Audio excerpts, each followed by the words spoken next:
So, a guten Erev Shabbos to all of Yidden, and I'm making this recording with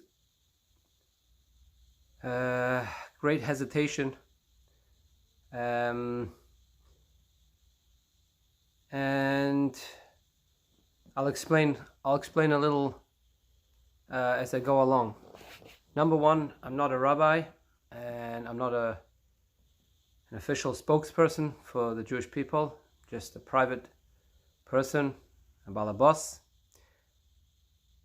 But that doesn't mean that everyone doesn't have a concern and shouldn't share their concerns for all the Jewish people, especially at a time like this, where the world in general are suffering, especially and Jewish people as well are suffering with this terrible coronavirus.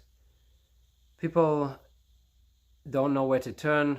A lot of people are looking at the news. People, Baruch Hashem, are looking to different rabbonim and rabbis and listening to this and listening to that. Everybody has their own opinions, and everybody's opinion is respected.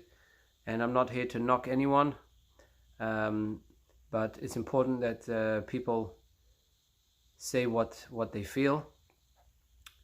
And I generally wouldn't make a video like this, but I feel it's such an unprecedented time in history, probably once in a lifetime, maybe many lifetimes, and it's a time to really be mindful.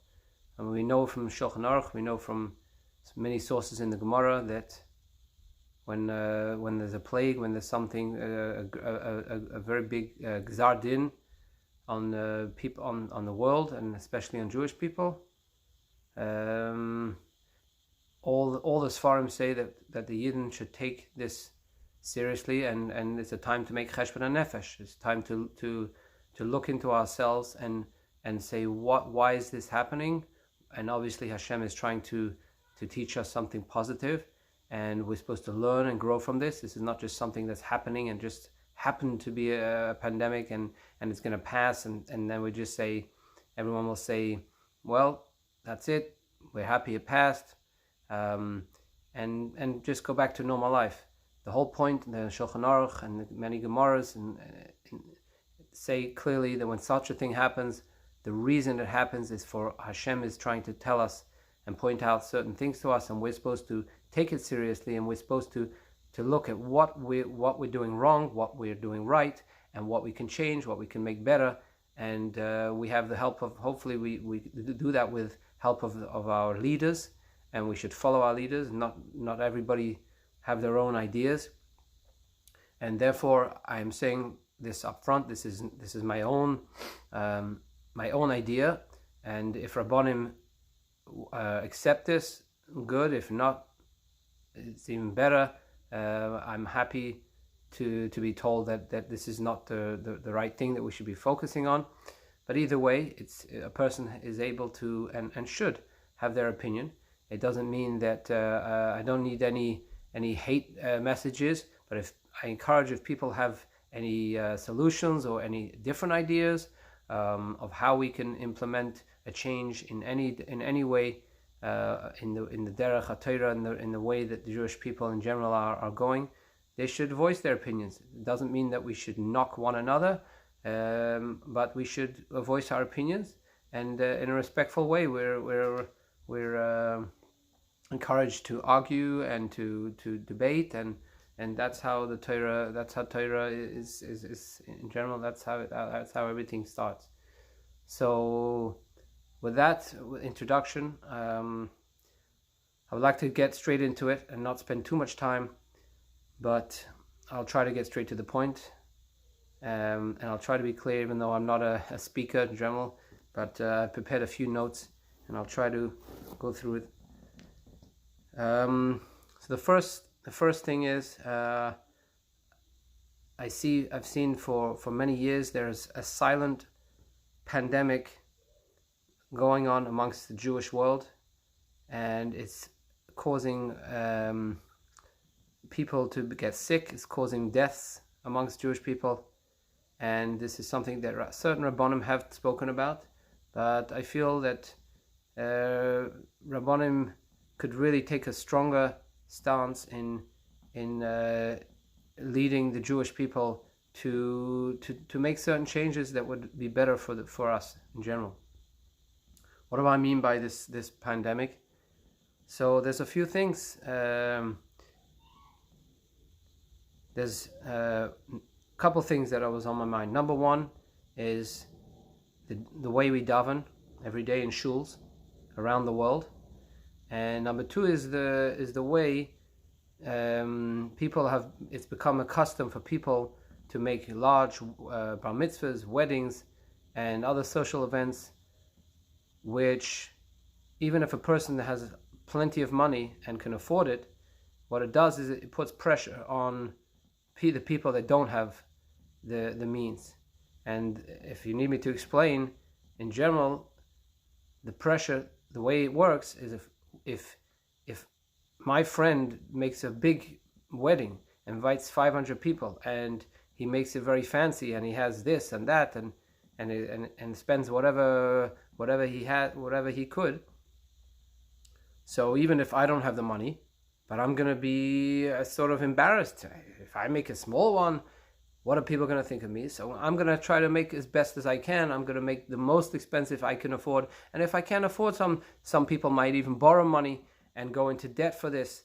And that's what causes a great stress on people and on families and on couples. And this can cause people to become sick. There is no doubt there are many people amongst the Jewish and especially in the religious world. In the last 5-10 years, I know many young Jewish people that have passed away, that have become sick just out of the blue. Young people in their 30s, their 40s, 50s, just become sick out of nowhere, and some of them have passed away. And we all know people, we all know friends. Where does this happen? Where does this come from? And the number one cause, I think, and this is my opinion, is the stress that's being put on ourselves because of the way we are continuing with this system. And if this would change, if people would start to go according to the Derech HaTorah, which says a person shouldn't splurge beyond their means, and therefore a person, even if a person has, he shouldn't splurge because it will cause someone else to be embarrassed. If we would take these halachas, which are clear halachas in Shulchan Aruch, if we would take them seriously, then we would see a lot less stress put on the Jewish people and the Jewish communities, especially the religious communities, and a lot less people getting sick. And in the last few years, me personally, I know dozens of people that have become sick. Some of them have passed away. And I'm sure that each of you probably know other people that have become sick and passed away. Some of them have Baruch Hashem recovered. But the point is, this shouldn't be happening. And the cause is, I think, is the stress that's being put, the financial stress that's being put on people. And also another part of the stress is because of the tuition. And there's no secret. Rabbanim have talked about this. There has to be the Rabbanim have to come up with some way to cut the tuition in half. That people with families, large families, should not be paying such high tuition, even though tuition is a very important thing. We all have to pay tuition, but there should be a way to cut the costs so that people who are struggling, I know personally, people who are making close to nothing, what you would call nothing, maybe $10, $20, $30, $40,000 a year, they can't afford the tuition for 5, 6, 7 children. They're struggling day to day, and I see them, I see their faces, and every time I see them, this is just people I know, I'm sure everyone knows other people, you see them and they're struggling. They don't know how they're going to put food on their table. They don't know how they're going to buy a suit for Pesach for the child. They don't know how they're going to make a wedding, how to make a bar mitzvah. They don't even know how they're going to afford a bar mitzvah. And you have people that are at the same time making bar mitzvahs $50,000. I'm not blaming the people, but the problem is the tuition is too high for people in general. There's people that have more. They could give more if they want, but in general, the Rabbanim have to come up with some solution to change this, because it's killing. I would say it's killing, and it's making many people sick, and it's ruining a lot of families and relationships. I don't want to go too much more into that, but everybody understands and knows this problem, and I think that now is a time that Rabbanim have the power, and they could make changes, certain changes that will be fundamental changes for the future of the Jewish people, for the better. The main topic that I wanted to discuss today, that is the davening in shuls, because I believe that everything has a reason. The reason why this corona and this virus, and there's always viruses, but at this particular time is happening. If we think about it, what's changed mainly in our lives? I'll say for myself, Torah. Let's look at the three things that the world stands on: Torah, Avodah, which is davening. Avodah, it says in the Mishnah, Avodah shebelev zu tefillah, the davening, prayer, and Gemelas Chasadim, good deeds, tzedakah. So let's look at Torah. Before this virus, before this massive change in the world, where we don't go from our houses, we don't go to shul, I learned Torah. I learned most of my Torah. I'm not embarrassed to say. We all learn in shul. We should learn in shuls, and we should learn in chavrusas. But most of my learning today, as I'm a businessman, is online. So nothing's changed. I still learn online. I still use apps and all the apps that are available to learn Chassidus, Nigla, and whatever is out there. And so do all of you. I have no doubt. We go to shurim in the shuls, yes, but hasn't changed much. We still have Torah. Even more in some ways. I've seen online how the amount of online learning now is exploding. What about Gemelas Chasadim? Gemelas Chasadim hasn't changed. I did Gemelas Chasadim before. Hopefully we all do Gemelas Chasadim. It hasn't changed. We still can do Gemelas Chasadim. You can call up somebody and say, how are you doing? You can send a parcel to somebody. You can do whatever. You can still do Gemelas Chasadim. What's really changed that's actually such a big fundamental change that's happened over the last couple of weeks since this thing started is the davening. Everybody knows, where do we daven? Can't daven at home. The daven at shul. It says in halacha. Unless there's an oines, Kitzur Shulchan Aruch says if there's an oines, you can't daven in shul, so then you should daven. You should make a minyan in your house or somewhere. If you can't make a minyan, you should daven at the same time as shul. Today everything's collapsed. There's no shuls. I can say for myself that it's very hard to daven. Most people, maybe some people can daven at home. It's very difficult. You're davening, your kids are running in, you put the pajamas on, and then you got things. You can't set a certain time, a certain place. Everything is all over the place. So what's the main thing that's changed? Our davening. So think about it. Why is Hashem? Everything is for a reason. It's bashert. So why has davening changed? Why is Hashem sending us a message? No shuls, no minyanim. I don't want any minyanim. I don't want to hear kedusha. I don't want Torah. I don't want to hear the kriyas Torah. We all have to daven. It's like Hashem is quarantining us. We all have to be at home and we have to daven. So I don't remember the exact source, and it's killing me because I remember seeing this in the Gemara.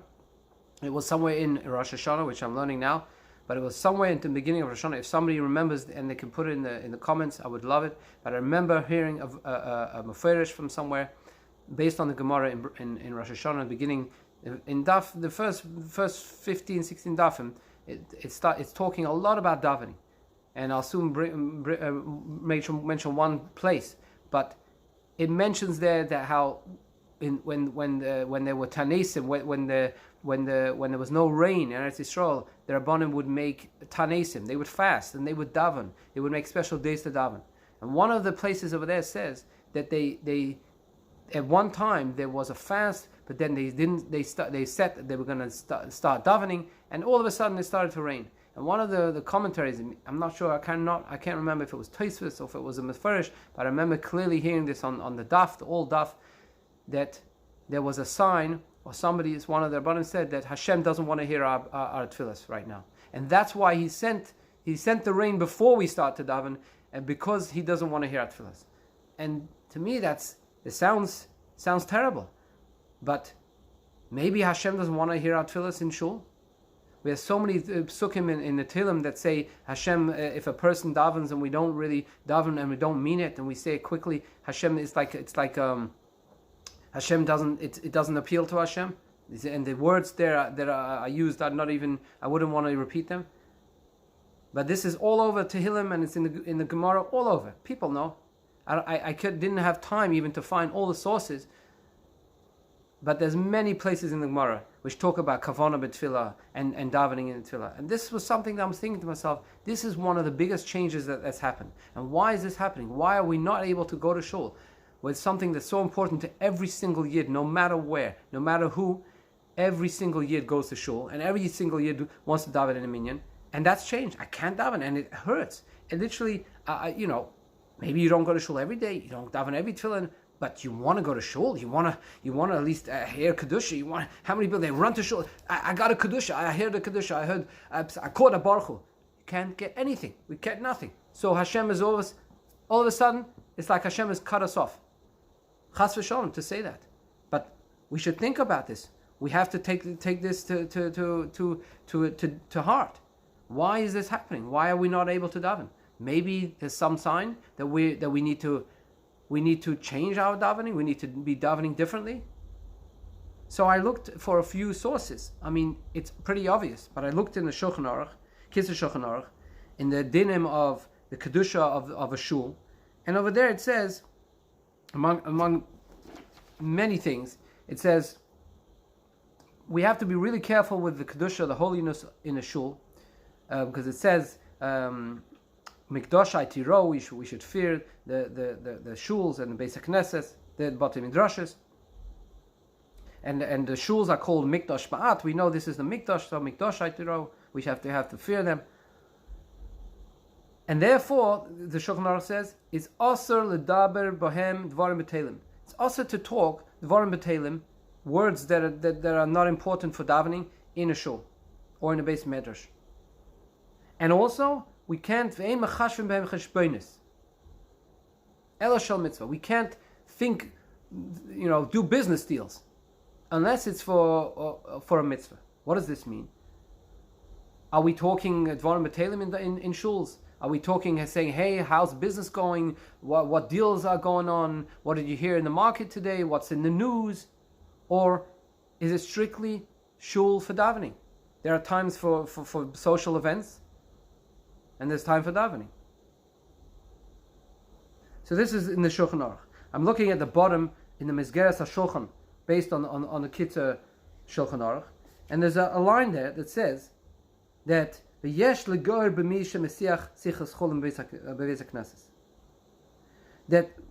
the Rabbanim, this is obviously, you can't be every person shouting on someone else and shushing. It has to be the Rabbanim. It says that they should liger, they should be putting a person in his place. If you want to say it in a nice way, a person who talks in shul should be put in his place, because we can't talk dvarim b'telim unless it's for parnasa.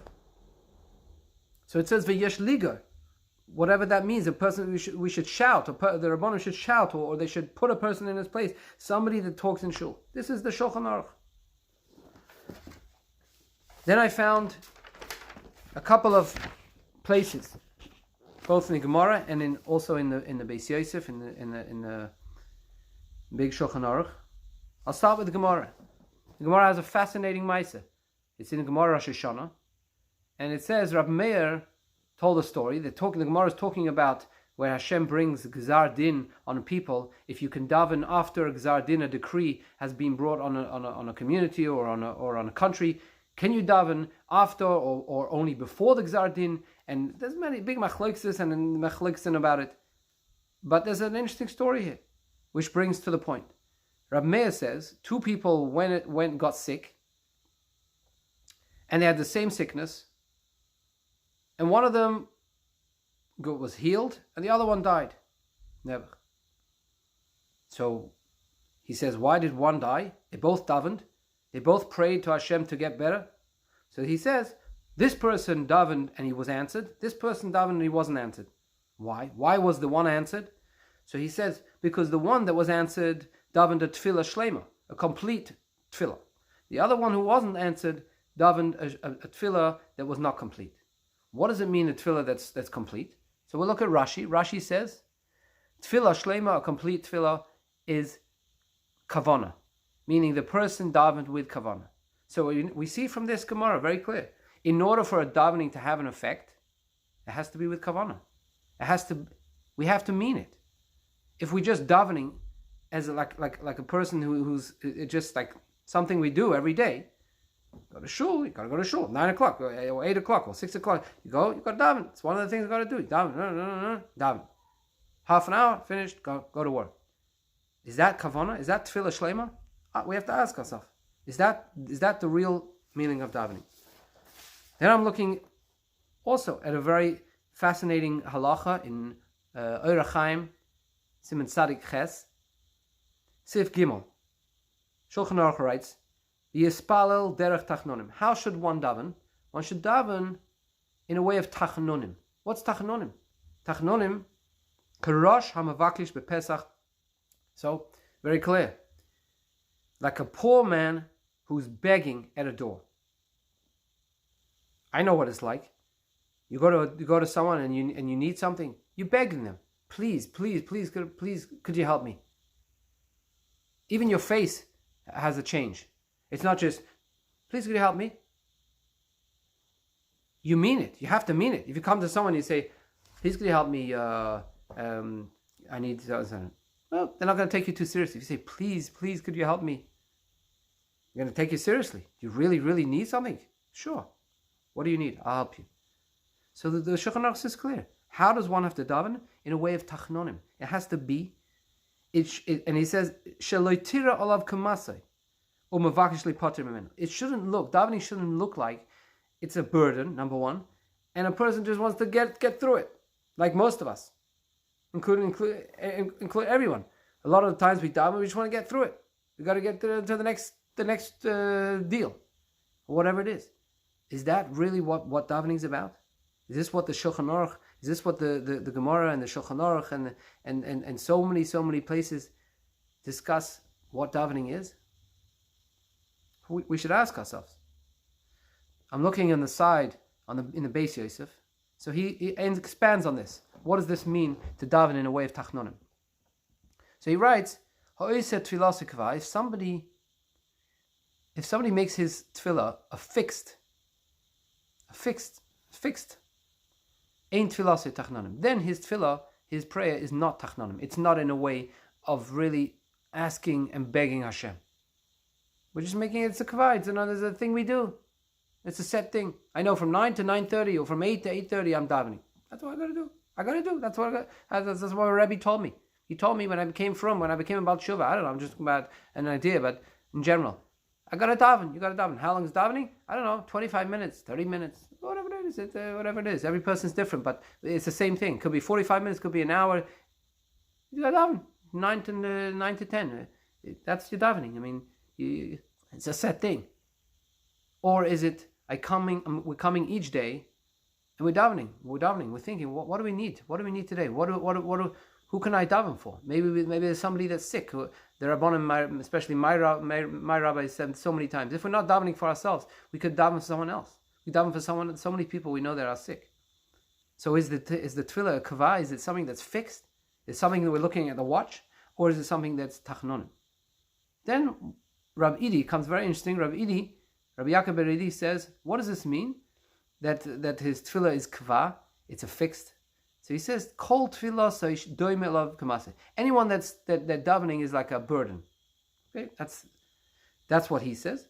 Then the Rabbanon say something even more interesting. They say they say something here. Then the Rabbi Yoina, in the name of Rabbi Hai, explains it. What does the Rabbanon say? The near of the Sfira Lahu the Rabbanon, it seems that this is what Rabbanon is saying, that a person shouldn't daven in a way that's like a burden, but rather like somebody who needs something. And then he says, if a person doesn't daven in a way of tachnonim, ain't tefillah so tefillah. This is what the Beis Yosef writes. in the name of the Rebbe Haigon. If we don't daven in a way of tachnonim, that we want something, we're really coming to beg Hashem, ain't tefillah sit tefillah. The davening is not a davening. So we could go for days and days and days and sometimes more. Who knows if we're davening? This is what the Shulchan Aruch writes. Then I found something fascinating in the Gemara. I mentioned that Gemara. So I've mentioned a couple of places. There are dozens and dozens of more places in the Gemara which we all know that talk about davening and the importance of davening and the importance of kavanah. And you could go for hours and listen to many shiurim of how important the kavanah is. Kavanah is like the neshama to the guf of davening. If a person has davening without kavanah, it's like a body without a soul. So you have a body. It's just like a piece of earthenware, but there's no life in it. The Gemara talks, and places all over the Torah talk about the importance of davening, but this is specifically in the way we're davening. So I wanted to bring home a few points. I've noticed in shuls all over the world, wherever shuls I've been to, is that during davening, there's people talking. We talk, conversation, in between, not in the middle of davening, but like in between davening, between Shtabach, between Baruch Hu, or before Shemoneh Esrei, after Shemoneh Esrei, maybe like a little bit before Baruch Shama, a quick word here and there. And in Kriyas HaTorah, we have a problem, big problem. It's a big problem. Kriyas HaTorah there's talking, people are talking to each other, we all talking, how you doing, what's going on. We should have specific times, if we need to, for talking. Make a break in the middle of davening. I heard somebody does this. Actually, there's one shul that has like a break in the middle of davening where everyone can socialize. But in the middle of Kriyas HaTorah. So I looked in the Shulchan Aruch, Kriyas HaTorah, the dinim of Kriyas HaTorah. The Beis Yosef and the Ramah. There's all arguments about this, and they bring down the Zohar it's asur to talk in time of Torah. They say once they bring out the Torah, it's like you stand. It's like you're standing in front of Har Sinai. The Zohar says it brings down in Shulchan Aruch. It brings down the Zohar that says when the Torah is out, we have to imagine that we're standing in front of Har Sinai. We're standing in front of Har Sinai, and we're getting the Torah again. And they write all different things. You got the Ramah has his opinion on it. Can you talk between the Elias, or can you repeat? Can you say the Torah while the Chazan's reading the Torah? Can you say it to yourself quietly, if not or not? So there's a whole machlokes on that. But the point that's clear from all is that you can't talk in Kriyas Torah, not anything, not a word. And this and many of the halachas say that the same applies to davening. From Baruch Shama till after Shemoneh Esrei, you can't talk in davening, not even to say how you doing. The Beis Yosef, for instance, in Shulchan Aruch, writes that those who talk in Chazaras Hashatz while the Chazan is repeating the Shemoneh Esrei, we all have sometimes conversations. He says clearly, someone who talks in Chazaras Hashatz, he writes, Godel avoino minsoy. What does that mean? I'm not clear, but it's a big sin, put it that way. It's too hard to bear. And he says, Ein lo chelek be'elokei Yisrael. The person doesn't have a portion in Hashem. So think about that. We should think about that.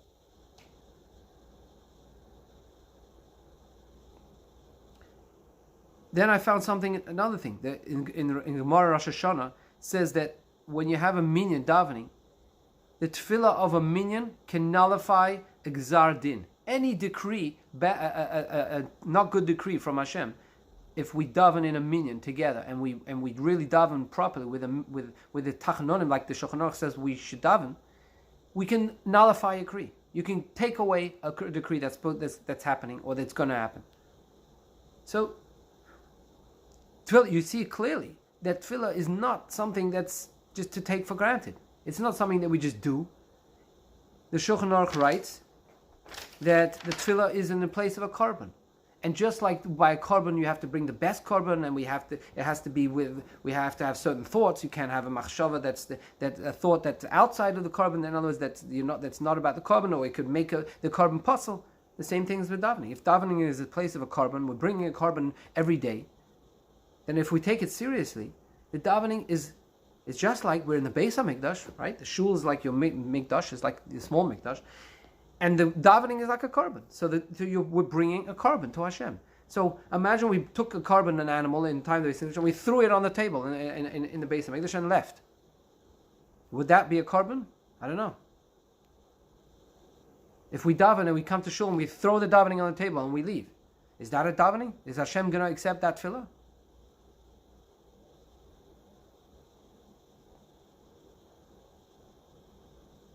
The Zohar writes, the one who talks in davening is embarrassing Hashem and will have to give din v'cheshbon, will have to give judgment in the future.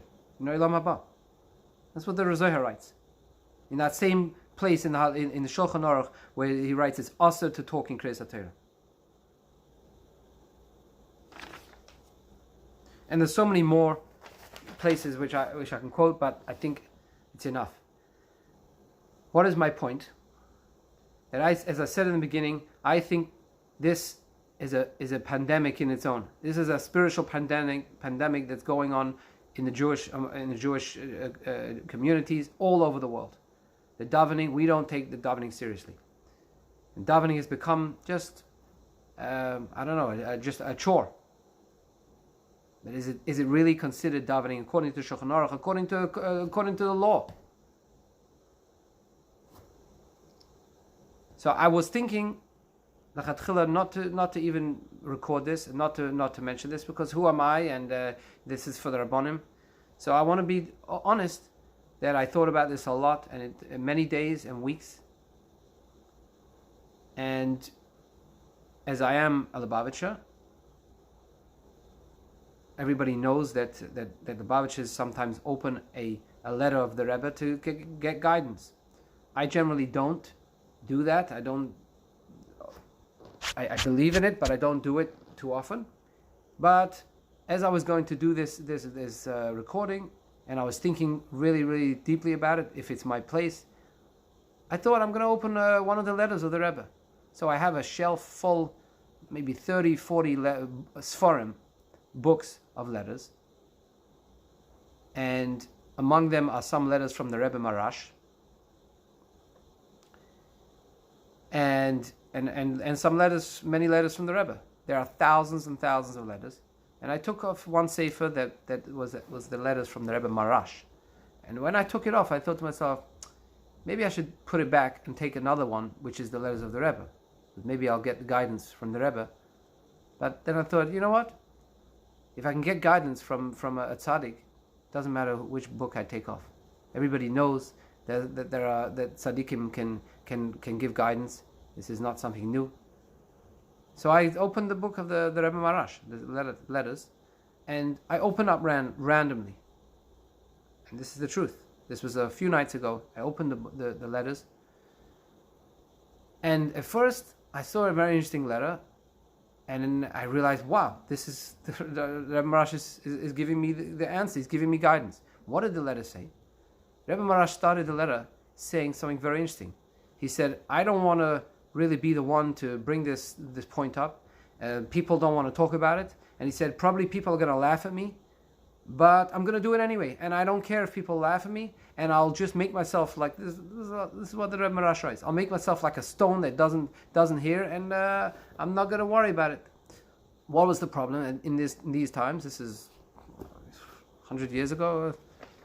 That he heard that people are going to clubs, people are going to large social events, I guess with goyim, and mixing with boys and girls and so on.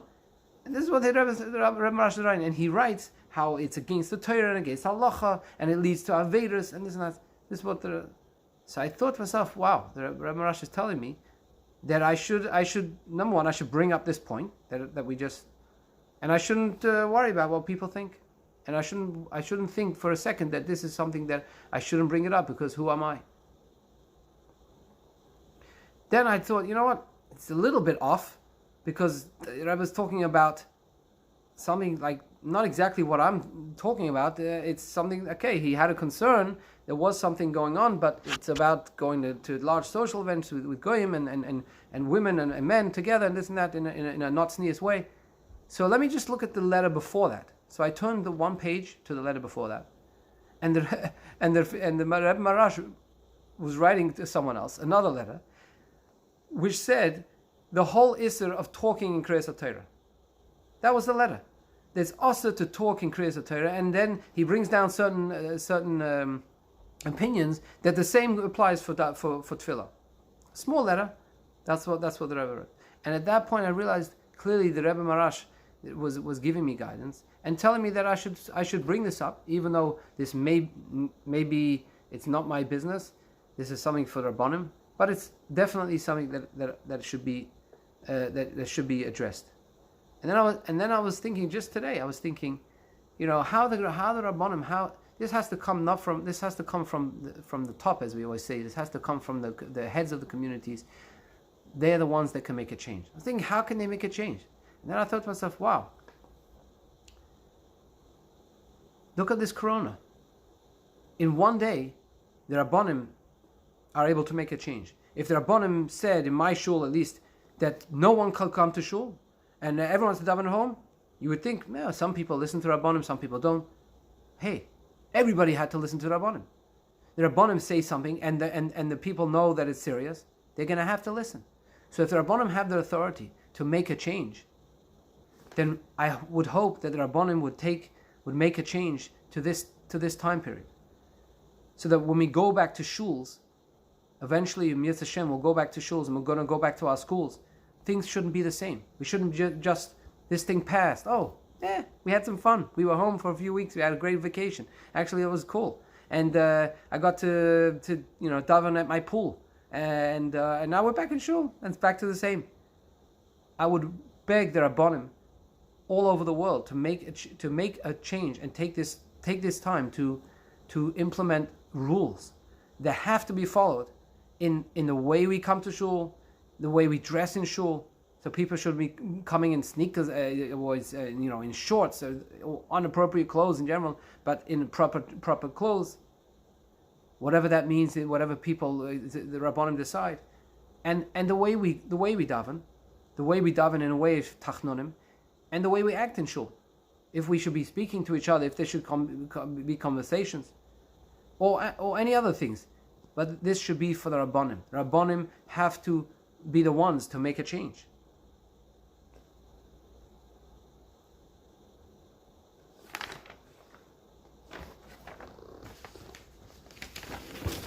I think that was it, but there was one other place which I have to mention, and this was because I found this just fascinating. That I was the one place that I brought a source from the Shulchan Aruch about, which I mentioned before, about the davening, Siman Sadik Ches in Hilchos Tefillah. So in Sif Daled, the Shulchan Aruch writes something amazing that I thought was like so interesting for this time of Corona that we're in. He writes here, L'fichach, therefore, a person should be careful when we daven, just like by a korban, just like when we bring a korban. A korban has to be with kavanah, has to be with machshava, has to be with intent. So too the davening has to be. It can't be just davening. I go to shul and the davening is like 1, 2, 3. You put on tefillin while we're talking to someone or saying mishnayos at the same time, and we're saying Tehillim while the chazan's saying Shemona Esrei, and the Shemona Esrei while the chazan's while they're laning, we're doing and before you know it, it's over, and it's like a sport. But it has to be with machshava, it has to be with thought, and it has to be with kavanah, just like by a korban. And then at the end of the sif, this is what he writes: if we do this, if we daven, just like the way they brought a korban, oila l'reich nichayach, which will be a pleasant offering to Hashem. Then the korban, the sacrifice goes up, and he writes, V'hamalach, and the angel, oisa, keser l'koinai. He makes the davening, or the korban, which is the davening, he makes it a keser, a crown, for Hashem, for the Creator. So our davening, if it's done according to the Shulchan Aruch, with tachnonim, and it's done with kavanah, the malachim take the davening, and they make it a crown, a koron for Hashem. So instead of the corona, we'll have a crowning of Hashem. I hope that this is not in waste, and even if one person is infected, I wouldn't be wasting my time. And as I said again, I'm not expecting any hate messages, but if the people have comments and constructive criticism of how changes could be, or maybe that we don't need any changes, maybe we shouldn't be doing any changes now, we should just keep the things the same, I'm happy to hear anyone's comments. And I wish everyone a good Shabbos. We should only hear Besuras Tovos from all Yidden, and Hashem should continue watching over the Yidden all over the world, especially in Eretz Yisrael, and all those who have been affected and need a refuah shalema. Hashem should give them a speedy refuah shalema, and He should just replace this ugly time that we're in with something like Mashiach, or something that will be completely different. If we all change, or Mashiach comes, that would be the only antidote for such a crazy and ugly time that we're in, with no shuls and no minyanim and no Pesach, and people don't know how to. So Hashem should just send everyone a refuah shalema and bring Besuras Tovos, good news to everyone, a good Shabbos and a freilichen Shabbos HaGodel.